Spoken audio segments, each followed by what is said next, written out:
Бәшке, ана шыдамнан қайнаған шай әкпізіңдерші тез. Жаңа ғана бір самауырын апарды ғой. Оны төгіп алдым апаңның үстіне. Шай жоқ па енді? Апаң да жоқ.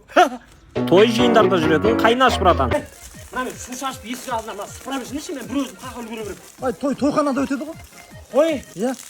шылан кім тойханаға атарып кетіп жүр. Болды атака мына қағам соған қолың жуып аласыз ғой. Жандарың ашысындай маған су құйсаңдаршы, менің қызықшылығым емес қой. Үйде раковина бар ғой. Қой. Құманмен су тасып лоқ болып жүрмін ғой, мен өкпе болып. Ана іштегілерге ет жетіп па? Мына Ғабиттің достары келіп мына ет салып жөнді. Болды, мен қазір ет салып беремін. Ай, қаладан келген достар. Қаладағыны ойбай толтырып салайын онда. Қанша келіпті олар? Біреу. Ет жоқ дейші, қамырдың көзін бере бердім. Тамақ жеп алдыңдар ма? Жедік. Иә.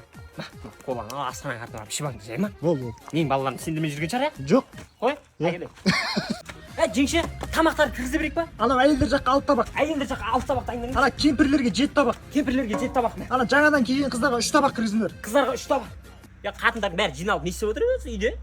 Біз тасып отырдық тамақтың бәрін біз істедік. Қайныма өзінен артық жоқ қой енді. Палау жейтін шығарсыңдар екіншісіне. Ей жаным, істесең жейміз.